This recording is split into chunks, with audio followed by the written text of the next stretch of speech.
Praise the Lord. உங்கள் ஒவ்வொருவரையும் இந்த அதிகாலை வேளையிலே தேவனுடைய நாமத்திலே வாழ்த்துகிறேன். நாம் ஆவிக்குரிய ஜீவன் வாழ்கிறவர்கள். தேவன் நம்மை ஆவி, ஆத்துமா, சரீரமாக வைத்திருக்கிறார். அவர் உருவாக்கும் பொழுது பாருங்க ஆவிதான் பாருங்க ஆளுமை செய்தது. ஆனால் பாவம் வந்த பிறகு இன்றைக்கு சரீரம் ஆளுகை செய்கிறது, மாம்ச சிந்தனை ஆளுகை செய்கிறது. ஆகவேதான் பாருங்க இந்த உலகத்தில் உள்ள கஷ்டங்கள், கண்ணீர்கள், பிரச்சனைகள், போராட்டங்கள் எல்லாமே தேவனை விட்டு பின்வாங்கின பிறகு எல்லாமே மாறிடுச்சு. ஏனென்றால் அவர் தான் ஜீவன். ஜீவனிலிருந்து நம்ம கட் ஆஃப் ஆனோனையும் மரணம் வாழ்விலை வந்து விட ஆரம்பித்து விட்டது.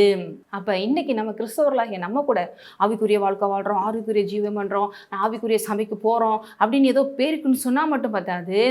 ஆவிக்குரிய வகையிலே, ஆவியின் சிந்தனையிலே ஒவ்வொரு நொடியும் செயல்படுகிறோமா, இந்த ஜீவனும் சமாதானத்திலும் வாழ்கிறோமா என்பதை நாம் அறிய வேண்டும்.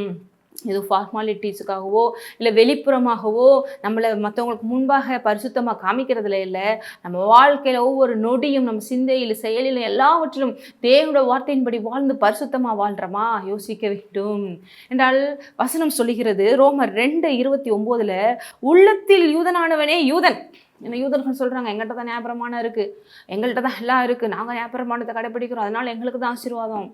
இல்லை, இன்றைக்கி நம்ம புறஜாதிகளாக இருந்தாலும் ஆண்டவரை இயேசு கிறிஸ்துவை ஏற்றுக்கொண்டதுனால, அவர் செய்த எல்லா கிரியைகளையும் விசுவாசிக்கிறதுனால, அவர் நமக்காக வந்தார், மரித்தார், உயிர்த்தார், இனி வருவாருங்கிறதை விசுவாசிக்கிறதுனால, அவர் ரத்தத்தினால் நம்ம கழுவப்பட விட்டு கொடுத்ததுனால, நம் வாழ்க்கையை அவர் கையில் கொடுத்ததுனால இப்போ அந்த யூதராஜ சிங்கம் அவர் நமக்குள்ளே வந்து விட்டார். ஆகவே நாமும் இப்போ எப்படி தான் இருக்கிறோம், இன்றைக்கே தேவனுடைய பிள்ளைகளாக இருக்கிறோம், ஆபிரகாமின் சந்ததியாக இருக்கிறோம். அவர்கள் வந்து வெளிப்புறமாக நாங்கள் தேவனுடைய பிள்ளைகள் என்று சொல்லலாம்.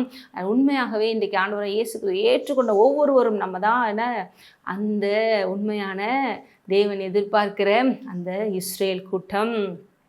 என்ன சொல்லியிருக்கு, உள்ளத்திலே யூதனானவன். உன்னுடைய இருதயத்தை தேவன் பார்க்கிறார், உன் இருதயத்தின் நினைவுகளை தூரத்திலிருந்து அறிகிறார். என்னால் உன் இருதயத்தின் நினைவுகள் எப்படியோ அப்படியே மனுஷன் இருக்கிறார் என்று தேவன் சொல்றாரு. உன் இருதயத்தில் கள்ளம், கபடு இல்லாமல் ஒரே அளவுக்கு தேவனை மாத்திரமே நம்பி அவர் வார்த்தையை மாத்திரமே இருதயத்தில் நிரப்பி நீ வாழ்ந்தேனா, நீ தான் அந்த தேவன் பாராட்டுகிற உண்மையான தேவ பிள்ளை, ஆவிக்குரிய ஜீவியம் வாழ்கிற பிள்ளை. உனக்கு எல்லா விதமான ஆசீர்வாதமே இருக்குது. அதை விட்டுட்டு ஏதோ டைட்டிலுக்காகவோ, இல்லை நான் இத்தனை வருஷமாக கிறிஸ்டினாக இருக்கிறேன், இல்லை என் பேர் இந்த மாதிரி பைபிளில் இருக்கிற ஒரு பேராக இருக்குது, இல்லை நான் வெள்ளை சுள்ளையமாக இருக்கேன், இல்லை நான் கிராஸ் போட்டிருக்கேன், இல்லை நான் பைபிள் கைமா அலைவேன், இல்லை எனக்கு இத்தனை வசனம் தெரியும், நான் பைபிளை தலைகீழ தன்னோட படிச்சிருக்கேன், அதனால நமக்கு ஆசீர்வாதம் வரப்போறதில்லை. ஒரு இருதயம் எப்படிப்பட்டதாக இருக்கிறது, இந்த இருதயத்தின் நினைவுகள் தேவனுடைய வார்த்தையில் நிரம்பி இருக்கா, அதன்படி உங்கள் வாழ்க்கை இருக்கா, இதுதான் உண்மையான ஆவிக்குரிய ஜீவன், இதுதான் ஆவிக்குரிய சிந்தனை. இந்த சிந்தனையில் தான் ரிசல்ட் நமக்கு என்ன வரும், ஜீவனும் சமாதானமாக தான் போட்டிருக்கு. எழுத்தின்படி உண்டாகாமல் ஆவியின்படி இருதயத்தில் உண்டாகும் விருத்த சேதனமே விருத்த சேதனம். அவர்கள் நாங்கள் தான் விருத்த சேதனம் பெற்றவர்கள், நாங்கள் தான் தேவனை அழைக்கப்பட்ட பரிசுத்த கூட்டம்னு நினச்சாங்க. தேவன் என்ன சொல்கிறாரு, அந்த விருத்த சேதனம் சரீரத்தில் செய்யப்படுறது உண்மையில இல்லைப்பா, அதை நான் சொன்னேன். ஆனால் அவங்க அதெல்லாம் விட்டுட்டு கடைசியில் பரிசுத்தத்தை இழந்துட்டாங்க, தேவனை இழந்துட்டாங்க, தேவனோட கிருபை இழந்துட்டாங்க.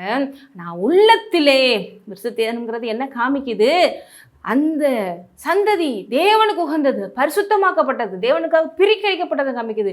இன்றைக்கி நம்ம உள்ளத்திலே தேவனுக்காக அப்படி உண்மையாய் வாழ விட்டு கொடுக்கும் பொழுது அங்கே ஆவியானவர் எல்லா தேவையில்லாத விஷயங்களையும் எடுத்து போட்டு பரிசுத்தப்படுத்தும் பொழுது அங்கே நமக்கு விருத்த சேதனம் உண்டாகிறது. அப்படிப்பட்டவன் தான் உண்மையான ஆவிக்குரியவன். இப்படிப்பட்டவனுக்குரிய புகழ்ச்சி மனுஷராலே அல்ல, தேவனாலே உண்டாயிருக்கிறதாம். இப்படிப்பட்டவங்களுக்கு தேவன் என்ன பண்ணுறாரு, அவரே ஜீவனாகும், அவரே வாழ்வாகும், அவரே கனமாகவும் மகிமையாகவும் புகழ்ச்சியை தருகிறவராகவும் இருக்கிறார், உயர்வை தருகிறவராக இருக்கிறார், ஆசீர்வாதத்தை தருகிறவராக இருக்கிறார். ஏன்னா மாம்ச சிந்தனை மரணம், ஆவியின் சிந்தனையோ ஜீவனும் சமாதானமாக. இந்த ஜீவனும் சமாதானம் எல்லா உங்களுக்கு ஆசீர்வாதங்களை கொண்டு வரும், உங்களுக்கு தேவையான புகழ்ச்சியை கொண்டு வரும், உயர்வை கொண்டு வரும், கனத்தை கொண்டு வரும், எல்லாவற்றிலும் உங்களை மேலானவர்களாக வாழ வைக்கும். நீங்கள் தலையாக இருப்பீர்கள். ஜெபிக்கலாம். சோதரம் தகப்பனே, இந்த நேரத்தில் இதை கேட்ட ஒவ்வொருவரும் இன்றைக்கே உங்களுடைய ஆவிக்குரிய வாழ்க்கையை பரிசோதித்து பார்க்கட்டும். இருதயத்தில் இருக்கிற தேவையில்லாத விஷயங்களை எடுத்து போட்டு தேவ வார்த்தையால் இருதயத்தை நிரப்பும்படி விட்டு கொடுக்கட்டும். ஆவியின் சிந்தனையில் வாழ்ந்த ஜீவன சமாதானத்தை எடுத்துக்கொள்ளும். இயேசுவின் நாமத்திலே ஆமென். ஆசீர்வதிப்பார்.